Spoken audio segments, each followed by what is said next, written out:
All right. Hey, Phil. Hey Lou, what's up? So thanks for coming on tonight, even though Jeff's not going to be here tonight. Yeah, I think he's ducking me. This is he missed me on the inaugural cast too. I promise. Next time you're on, we'll have it with Jeff. It's kind of like coming on with the Smothers Brothers, and you got Dick instead of Tommy. So No, no, come on. well, that's too old a reference. No, but I was gonna say you're a Tommy. You're a Tommy for sure. But I like the So yeah, backdrop. What? I'm in the new bedroom, so I Yeah. got the poster behind What? me, So welcome What's the to backdrop? What is that? it's it says Welcome. welcome Phil and Liz. Oh, It's our nice. Minnesota banner for our bedroom for arriving here in the Twin Cities. So how are things up there? Is the snow all melted now? Is it all gone? Yeah. Okay, Yeah, good. well, you know how it is when you're up north, the days are real long. So once it gets rolling, once you get past that, um, you know, uh, once it's spring, once the days are, once you get past the midpoint of the sun movement, the days get like way longer. So Yeah, then it's then more it's exact. hotter and hotter. It's more exaggerated the farther you get away from the equator toward the poles. Yeah, So every that's what I place was on trying to Earth, say. every place on Earth, has 6 months of daylight and 6 months of nighttime. But it's just how it's distributed. So How it rolls. the North Pole is the most extreme, right? You get 6 months of daylight and then 6 months of nighttime. But yeah, as Yeah. you get farther north, the days in the summer are longer, and of course the days in the winter are shorter. So Start our science and geography podcast to I go with could have I this. could have been a neuroscience teacher. I mean, I I love that did have a stuff. summer. You could have. I did have a summer in Alaska, and that was crazy. When you're only getting like 3 hours of darkness, Oh and my! I didn't know that. it's only dusky. That's it's hard to adapt to, honestly. You're like, do I ever go to bed? Do Where were you? I wasn't even that far north. I was down in the Panhandle in Sitka, Okay. which is the old Russian capital. Um, so all that coastline that we have that probably should be Canada's if you're if you're making a map normally. So it's still the islands before you get to the mainland. So the Yeah, southern edge, I a think lot of my fishing dad's towns. my dad's sister lived there for a few years, and she was born and raised in northern Michigan. The town of Lance gets 180 inches of snow a year on average. To give you Wow. perspective, like Buffalo's like 100, something like that. Yeah. So it's very snowy there. So she was so surprised. She thought Alaska, they're going north. She was so surprised that like they didn't get much snow there.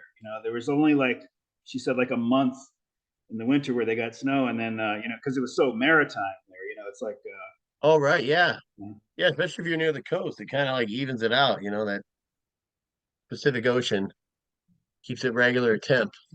but I Kind of. remember I remember my dad telling me that when he was a kid, they would play baseball till like 11 p.m. because his town is farther west than Chicago, but it was still Eastern time. And Oh, and that coupled with the fact that they're so far north that he said they could actually play baseball, in that end of June time, whatever, till like 11 p.m. So, yeah. The night games are like day games. yeah.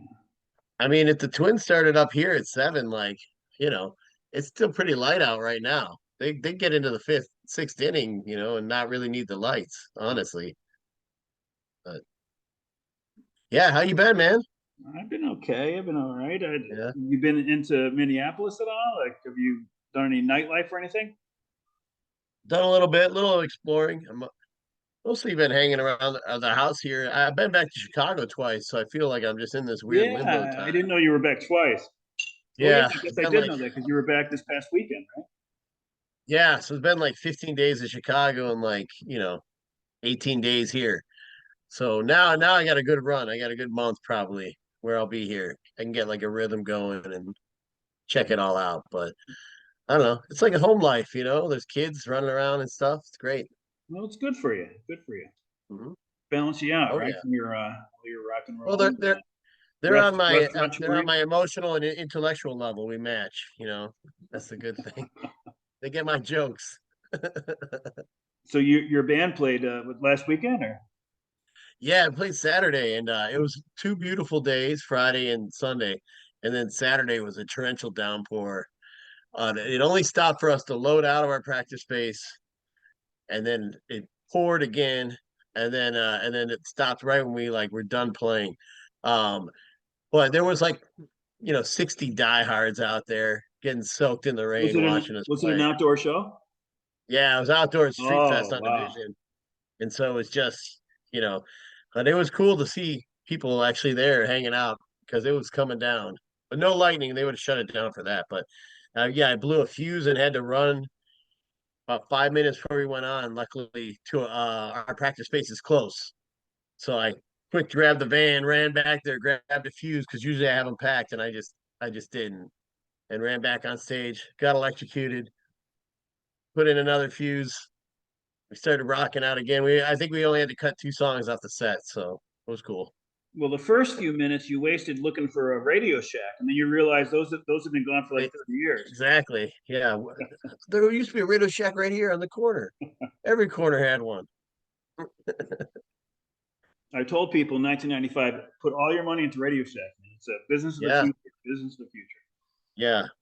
Yeah, just like in 2005. You're the guy that gave me the hint, I think, on Blockbuster, right? Yeah. Well, I lost my ass on Blockbuster, but then I pushed all the chips into Radio Shack. Right.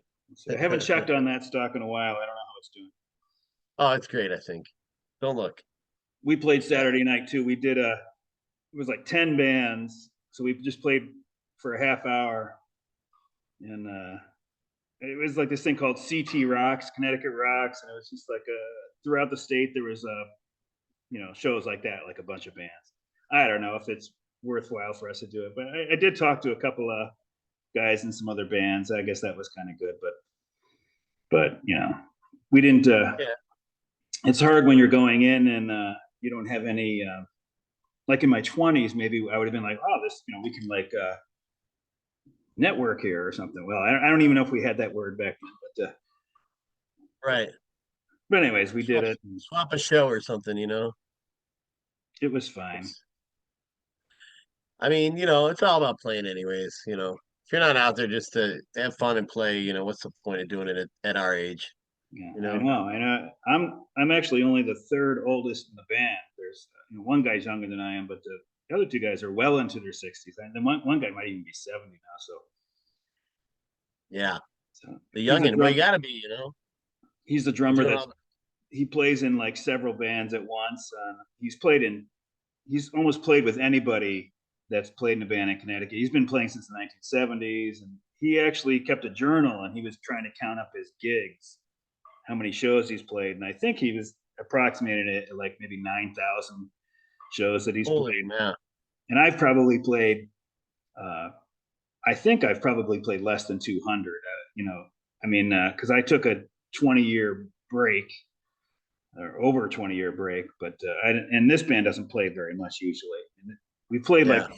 4 times since April, and that's a lot for us. We'll go months. Like we don't have a gig on the horizon right now, so which I don't actually even mind. I'm so lazy that I don't even mind. But sometimes I'm almost like, oh, geez, I got to move this stuff. So Right. I mean, I always have a decent time when we do it, but I'm always happy when it's over too. So I don't know. I don't know if I have the right attitude. I don't think I have the Sybaris attitude, Phil. Well, I You'd don't have to know. kick me out. Uh, we you know, I love the practicing and I love the playing, but yeah, like everything on a day of a show before you get on stage and after you get on stage is kind of work. So it's a lot of schlepping Yeah, to play a show. Just schlep it, schlep, schlep. Well, but hopefully it's worth it for the time you're up there, right? but those like this 10 band show. I was doing the math. I was like, we can't do a 45-minute set. And I was like, so we pared it down. We just did 8 songs, and it's just like a. But I want to be considerate of the other band. We were on like third out of 10, so I wanted to be. I didn't want to set the whole night back. So Right. I wanted to keep us on. So we did our part. We kept it on schedule, and of course, we're pretty good at setting up and breaking down fast. So Yeah, pros. So, Get it all to the boneyard. Break it down there. Yeah. uh, Yeah, I had bowling shoes on and wearing bowling shoes, unloading from a wet stage is not a good idea, I have to say. Should have had something with a little more traction, but I was careful. I didn't bite it, but I thought I might. But yeah, it was definitely the most rain I've ever played in for sure. an outdoor show. I've hardly ever played an outdoor show. Very few anyway. But I don't think I've ever played when it's been torrential rain. The So hardest thing is sometimes I just forget like on those outdoor shows, sometimes it's hard to see your pedals, like the lights, to see if they're on or off, you know? And so I'm always like, oh man, I gotta like put my hand down there. Is this thing on? Is it off? oh Yeah, yeah, it's if it's always, like yeah, bright you know, bright daylight. because Yeah. it's so bright. And this one, the stage lights were just bright, you know, and so I was just like, oh, oh, if I'm not careful, I gotta just make sure, like, I'm actually hitting it, it's definitely gonna click, and not rely on the lights. But yeah, it was fun though, nice weather otherwise.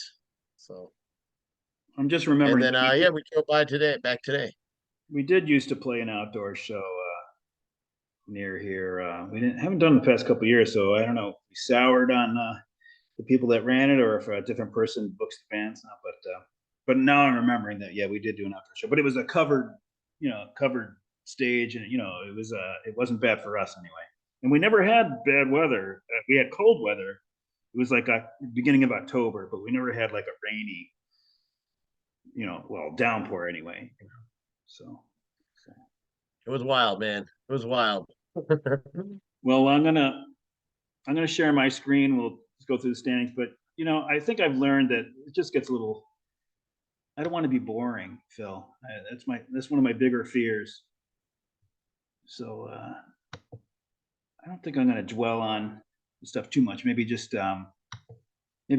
concentrate on stuff that's changed, as Yeah, opposed, hit the highlights. because we all have eyes, and hopefully we're all getting the standings in the email. Uh, it should be showing up in a second for you. There it is. Yeah, I got it. Yeah, you and Okay. I had a tough we had a tough weekend. We both ended up a few points out of more games. Yeah, you were 2-4. I was 1-5. It's funny. I didn't pay. I guess I didn't pay enough attention, but I thought I was having a decent week. So I wasn't really in touch with how I was doing. So I guess I thought I was going to go like maybe 4-2 or something, and I was way off. 1-5. But what are you The gonna do? thing is, but we were close. We were right in the mix. It was just one of those weeks where like 5, 6 teams were all packed in right in the middle, you know. I think I was only 20 points out of 4-2. Yeah, well, that's repeated weeks like that will show up in the Buddha eventually. But so I'm only going to show what's changed. Wait till next year is our largest IP overage. And then Daddy's is our new paragon of pitching pace prudence. So they're right about where you should be if you think that you should be at 0. And then players of the week. I thought this was so funny. Last week, Sean was on, and he said he had never heard of David Fry. And David Fry was player of the week, catcher of the week. He was the Cal last week, and here he was 2 weeks in a row now. Yeah, And so I know the Cleveland depth chart pretty well because of the AL Roto League. So Fry is maybe catching once a week, but he's playing first. He's playing a left field. So he's getting his playing time. Obviously, 2 weeks in a row, player of the week for a guy that some of us hadn't really heard of. In fact, if I was just in the beer league, I probably wouldn't have heard of it either. he's been hitting all year, but he just recently started the last couple of weeks as of they finally started getting him in the lineup regular. Because he was hitting, but he was only getting into like a game or two a week for a while. Yeah, And then but finally they wised up, I guess. he is just enough. Like I keep looking at backup catchers. I have Reese McGuire from the Red Sox. I'm always looking to maybe see if there's somebody better. But so Austin Hedges was one of those guys, even though he's a righty hitter. But Yeah. I am going to stay away from Austin Hedges because now you've got a third guy on the team that can catch. So I'm staying far away from that. So good thing because they got Bo Naylor. So But Right. anyways, No, yeah, they got options. There's no joke about that.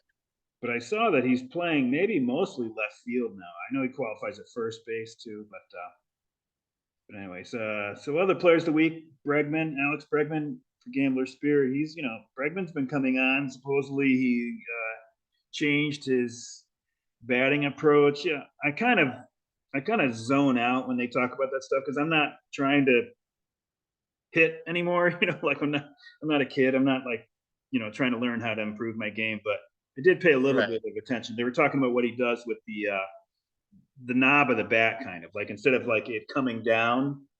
Um, you know, it just seems like a no brainer. I don't know why these guys go a month with like, geez, that's a bad way to do it. I don't know. I don't know why they don't catch this stuff like quicker almost.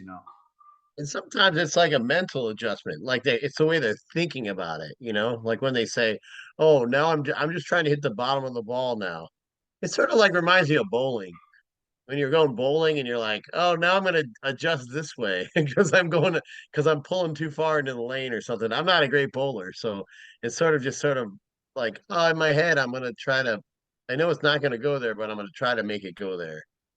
I think that's what they do with the knob of the bat and stuff. So when these guys talk, you're right. I don't quite zone out, but it doesn't like I don't think there's any secret to be had there for us, you know? Well, I mean, I like those shows for kids on Saturday morning when they talk about.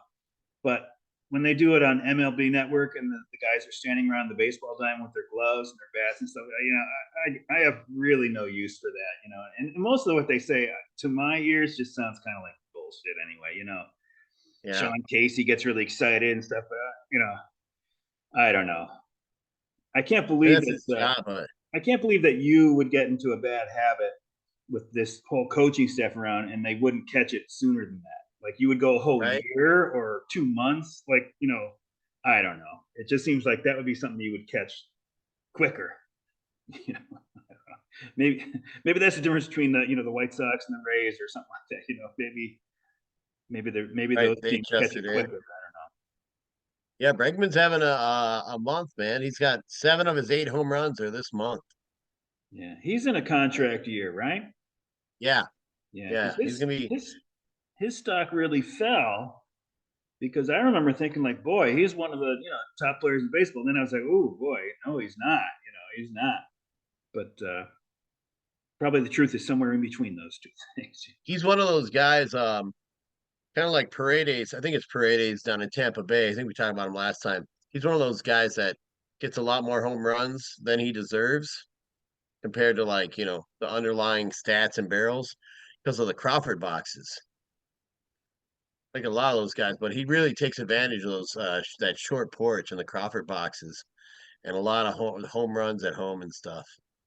So I wonder how he'll fare if he does leave Houston and goes to a different park. I mean, if he went to Baltimore, he would hit like 12 home runs a year Yeah. trying to pull him in to left field in Baltimore. Yeah, it's interesting because I mean it's been kind of expected that Houston's not going to resign him, right? Because they've got Tucker's a Tucker's the priority, right? Jordan Alvarez, Yeah. but I don't know. Maybe if Bregman realizes, I think I want to stay here, maybe he'll sign for a reasonable deal. Who knows? Yeah. I don't think that happens anymore. The home team discount, No, not I really a just don't think discount, but just more like not to do a favor to the team, but like to yourself. Like Soto this year, he could maybe get a higher offer from the Mets, but if he has this great year at the Yankees and they go to the World Series or something like that, even for 100 million less, and I know that that's a lot of money, but the difference between 400 million and 500 million, I mean, you're not even going to notice that, right? I mean, I don't know, unless you give well, 100 million to charity or something. plus if you're good in New York City playing for the Yankees, you're probably getting 100 million in endorsements versus if he signed with Seattle or something, But I you mean, know? even if he stays in New York, let's say, does he want to go to a team that has just been a disaster? And maybe he would prop them up and like be the hero, or maybe he would be dragged down with them. So I don't know. It just seems like if the Yankees are a perfect fit for him, which it looks like so far this year, maybe he'd be willing to sign for, I don't know, maybe just the same money that Judge signed with, like chump change, like 40 million a year. Yeah, right. He But yeah, and he just had that experience. He was there for like bad Washington, and then San Diego was pretty frustrating last year for him. Maybe he's like, I like it here. I'm hitting here. I like the park. I like the background, backdrop, whatever. Why mess with it? so that's what I mean. It's not necessarily hometown. It's like it's considering what works for you. It's not. I think hometown discount. You sort of think like they're doing the team a favor out of loyalty or something like that. But I don't mean it like that necessarily. Yeah, he's 25 and a half years old, man. He is That bat's hitting the market at the right time, he man. is so young. Compared to where he is like career wise. It's just if he stays healthy, which he has so far, right? I mean, He's been pretty healthy. I mean, and you'd hope so. I mean, Jordan Alvarez is the opposite, but young guys usually stay pretty healthy. but this guy They would could get him for be, like prime time. They get 6 prime time years of his, right? 26 to 32. you So know, so 10 years he's from now, working. he could still be a productive player, and that could be quite an awesome 10 years. So we'll see what happens. But not that I care You know about what's the. crazy? I don't He's a care if he couple was. months. What is Yeah, I it? don't. If he's not coming to the Cubs, I don't care that much. But he's a couple months older than Vlad Guerrero. Yeah. That's surprising too, because Vlad's like, you know, he's approaching. I don't think he's. I think he's not a free agent till. I think he's got one more year, Vlad, because they haven't signed him either. He's another young guy. I'll hit the market hard. But I Vlad think of the is two, I'd rather have Soto. Well, definitely. I mean, Vlad is somebody. Not that it, not that I'm some foreseer, but I've never really been that excited about him. I know in 2021 he was MVP level. Did he win the MVP? I don't even remember. Um, I don't think so. but he was like beer league MVP. As far as most points anyway. But I've never. I don't know. Like when I look at him, I just thought of him as like Prince Fielder, maybe a guy that's not going to have the longest career. His body's weird, right? He's kind of like maybe a little too stocky or something. I don't know. It's just he's a strange. He's not like his dad. He's like I don't know. Yeah, We'll see. I don't know. We'll see. We'll and he's see. already at first base. So like, if your defense gets worse and you're at first base, you just end up at DH. That's They not a played good him. thing for a 26-year-old. I think just yesterday they played him at third, which they hadn't done in a long time. Oh yeah, I forgot he came up doing some third base. Yeah, but I can't see that as a fit. I don't know. I don't know. But I guess it's possible that I'm just too low on Vlad. So and I've been wrong. I've been wrong about players. So I don't know. We'll see. Yeah, we And both have. pitchers of the week: Gavin Stone and Bryce Miller. So a couple of young guys for Baked and Wait. And then Baked also had Johan Duran, who seemed to come around after, I don't know, it was a couple weeks ago. He said, I'm an employee. They were talking about why'd you throw this pitch, and he was kind of insinuating that he disagreed with throwing that pitch at that point, because he gave up a homer and blew a save, I guess. And he said, hey, basically, I don't choose the pitches. I'm just an employee. So it was like, ooh, I don't know if you want to be saying that stuff. you know, like Well, a lot of the stuff is better said, you know, in the yeah. clubhouse, right? You know, Well, didn't that just happened to one of your Mets guys, right? Didn't they release him? He said, I'm the oh, worst player on the worst team. Jorge Lopez. I mean, I think it was a little lost in translation moment, but It was it, definitely, and you know, that's the Mets' fault too. Like he has a translator. I mean, they have a translator. That guy should have been out there with him. And I think somebody said he was out there, but he wasn't doing anything. He was just, So I yeah. don't know what the point of having the, because that was definitely lost in translation. But I mean, who knows? Maybe this guy was a pain in the ass behind the scenes, and they wanted to get rid of him. But I wouldn't put it past the Mets to do something like premature to you know, to have a scapegoat. Oh, that's the reason we have that we're 10 games under 500. It's like that Jorge Lopez guy, like I don't know. It's just Yeah, right. it didn't. The guy nobody knows. Yeah, it was a Metsian thing to do. I don't know. But yeah, I think what he did would have been fine if he had had his translator in there, or I don't know. They should have. There should be some coaching before you even, you know, meet with the media after a game, especially after you're like, he's obviously pissed off, and it's just, I don't know. It was probably unnecessary what happened, but Yeah, but Duran, I mean, he's got a little more leeway because he's the closer. But yeah, they had him. He came off the injury list, and they were messing with him for a while. They were putting him in like hold situations, pitching him in the seventh and the eighth, you're talking and about they Ross? had different guys closing, and now he seems like he's back just closing. Who you're talking about? John Duran, Oh, Durant. in Minnesota. They were messing with him when he came off the injured list for a while. So maybe he was frustrated. Is my point. Because he's like, hey, I'm the closer, I have closer mentality. And then they had him pitching in the seventh and the eighth for a while. I don't know when he said that. So, Yeah, I think roster resource still has that as like a committee or something like that, but he's the guy, you know. oh yeah, he's the guy. Jax and somebody else they have there. I can't. If you said it, I'd concur, but I can't remember who it is. Yeah, you're right, Griffin Jacks. But here's the standings. So you got a 5 game lead. That's nice. You're not comfortable yet. You got a last June is when you really left everybody in the dust. So we'll see what happens this year, right? Because Well, what was the start? 15-0 this year that I did. oh yeah, it was record breaking. What the heck was it? Right. So that means that I'm definitely like not, I'm not like when you go back to that, it's like I'm really like came back to earth when you consider 21 like and the start I 0. 21 21 and and 0. 0. So now when you go back to where it's at now, 21 and 0 is like, well, it definitely looks like I'm catchable, I guess. Compared to that 21 and 0 is way different than what um I don't know, whatever it was at. Yeah, if you go back 7 weeks, McBride's has a 2 game lead.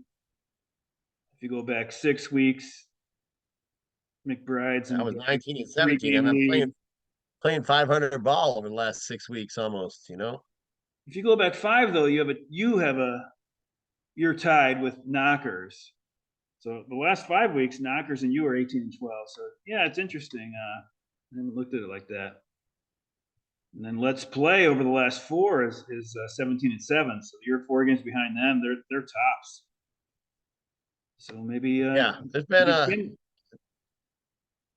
a Kimmler will be heard from. Yeah, he's I mean that's in 10, 7 and 5, 14 and in the last 4. two. Yeah, he's gained 6 games on you in the past 3 weeks. So. Yeah, Satch isn't looking as unbeatable. That's all I'm saying. Nah, Well, the prediction model and it's untempered now has you down to 104 wins, which for you have to consider sort of like an insult, like right? no, 104 would be pretty good at this point. We can see Daddy's climbed out of the Wait, cellar. They went 4-2, and Sombreros took the collar against their back in the yeah, basement. They had just climbed out, and then our expansion team is in 10th. So Hack went five and yeah, one. he squeezed me out of 3-3 by like 2 points. Oh yeah, so you went two So, and four. You actually got squeezed. I was 384, so I was way behind. oh, I was mixing it up. Well, I'm looking at me and Bake McBride's, Oh right? yeah, So there's wait, by 12 points 1 there. point. That's what I'm saying. It was a tight one, and I looked to see, and there really wasn't anything in particular I screwed up or to kick myself about. I just, it's just one of those weeks. I didn't forget to start anybody or anything like that. I think I pulled the levers I could. It just wasn't my week. Yeah, 12 points behind McBride's, and it was 2 wins. Usually that's about 30. We'll see that when I scroll down to Buddha. But so yeah, 31. So yeah, so our Buddha leaders are wait till next year, and baby's daddies. And sombreros are the lucky laggards, believe it or not. So that it actually could be worse for them. 17-40, they could be 13-44. I guess that would be. Oh, jeez. So, but we'll see where you are. You are you're toward the lucky laggers there. So you're still you haven't. It's maybe just lately you've had a well this week definitely you had you must have been closer to lucky laggard status before this week. Yeah. And as far as the hitting, we got a few teams up top. I'm not going to carry it out who's the number one, but for games played, Gaggers, McBrides, Knockers, and Cows. And then Yeah. Sombreros are trailing, and the Satchel is right in the middle. So that's the only thing that's keeping you close to us because I know the pitching is very dominant. So you're number one in non-save hold pitching points per inning pitched, and you're also, I think, as of last week, you're number one in saves and hold points. So your pitching is just doing phenomenal. Who's doing bad? Daddies have the worst pitching according to non-save hold pitching points. Yeah, and I can scroll over here, get those save and hold points. Yeah, you're way up, 259. Next closest team is 167, so you're like what 90 points ahead of the next closest team. Yeah, wait till next year is our trailer. Yeah. Yeah, a couple guys helped me out Yeah, on that. I mean, I yeah. got good starts from Suarez, but I don't know. Somebody dropped. I think Jeff, maybe, or somebody dropped Mason Miller. Sorry if it wasn't you, Jeff, but I somebody think dropped it Mason was Jeff. Miller, and I I think ended yeah, up I think getting he him. bemoaned that. Yeah. That helped out a lot. Yeah. I pointed this out last week. I think it was the quality start percentage. This is like you are at 56% in your quality start percentage. And for the league, for the B.E.E.R League, it's 42%. I don't know what it is for MLB as a whole, but last year it was only 35%. And I imagine it's higher this year, the quality start percentage, because last year the ERA in MLB was 4.33. And this year, Yeah, last time I looked, it was actually like 3.96. So it's going down by about, over a third of a run from last year, over all of baseball. So, but when I was looking at this raw stuff, just your quality starts, like, I'm up there with, close to you. And then whoever this was, probably, I think last week it was Bizzotti. Let's see if it's still Bizzotti. No, let's wait till next year. Let's wait till next year has 54 quality starts, just like you do. Oh, here's one. It's 59. That's probably Bizzotti. No, it's Let's Play. Let's Play has 59 quality starts. So they're leading quality starts, unless I missed somebody. But their game started. Where is it? Where are yeah. they? He's leading the league in innings pitch overage, so he's probably got more games started.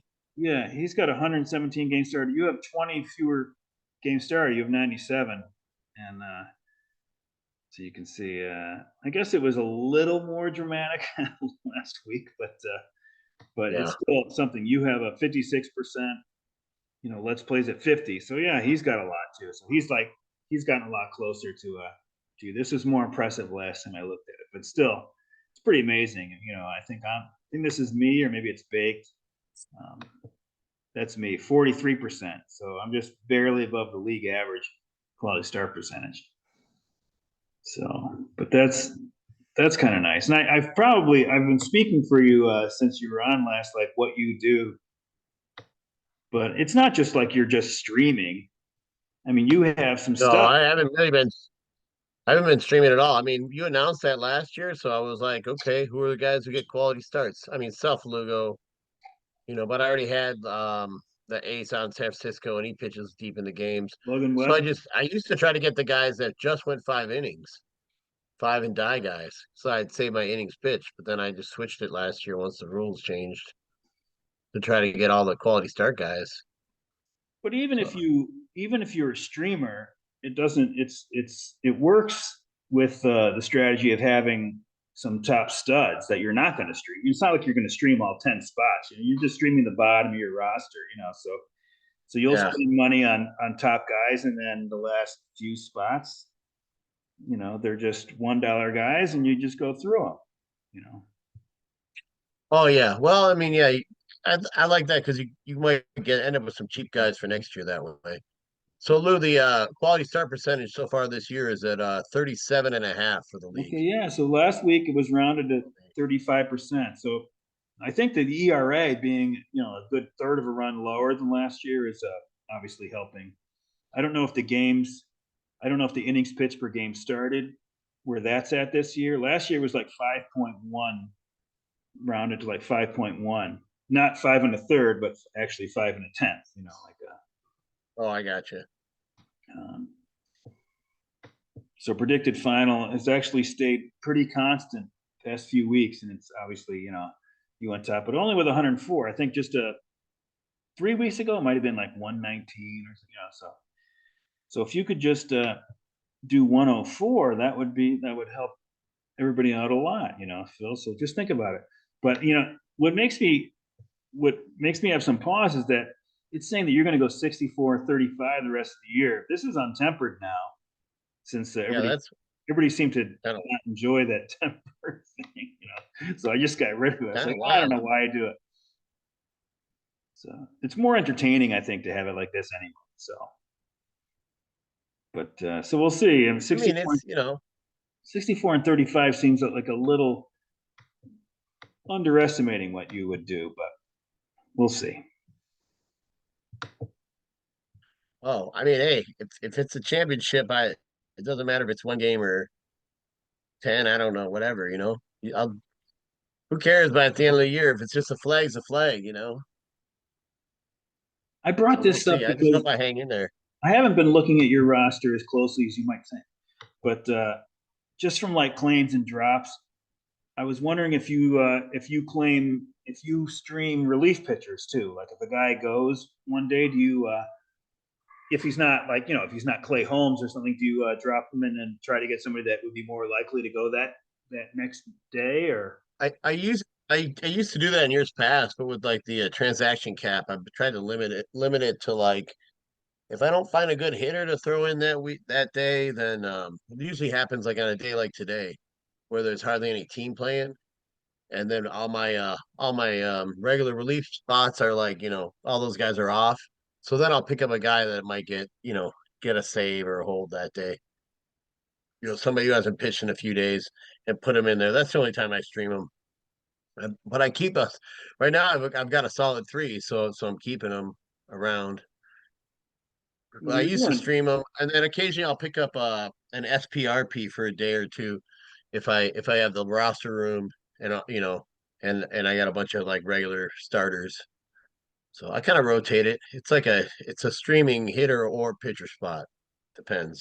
so yeah. Just a few days ago, I switched one of my starting pitcher slots to a SPRP, and then Yeah. I'll keep going. I'll keep going. I do it conservatively, even though I could start the year with an extra guy in there, but just to be safe, I just do it gradually as the year goes on. I use the projected innings, and then I see like, okay, now I could afford to switch to a relief pitcher in one of my SP slots. But we have In years less than past, I would do like 4 or 5, and try to do it even beginning of the year. And now, and this year, I've just had 2 consistent ones, and then sometimes I'll stream 1 or 2 more in there. But definitely a change that because I'm like you. I mean, there's more innings to fill, so you might as well throw more starters. right. Hey Phil, we have maybe 30 seconds. So do you mind coming back in about 10 minutes? Yeah, just send me the link. I'll hang out here. Okay. So All right, talk to you in a minute. all right. All right, bye. I'm stopping the share, and then I'll just pause the recording.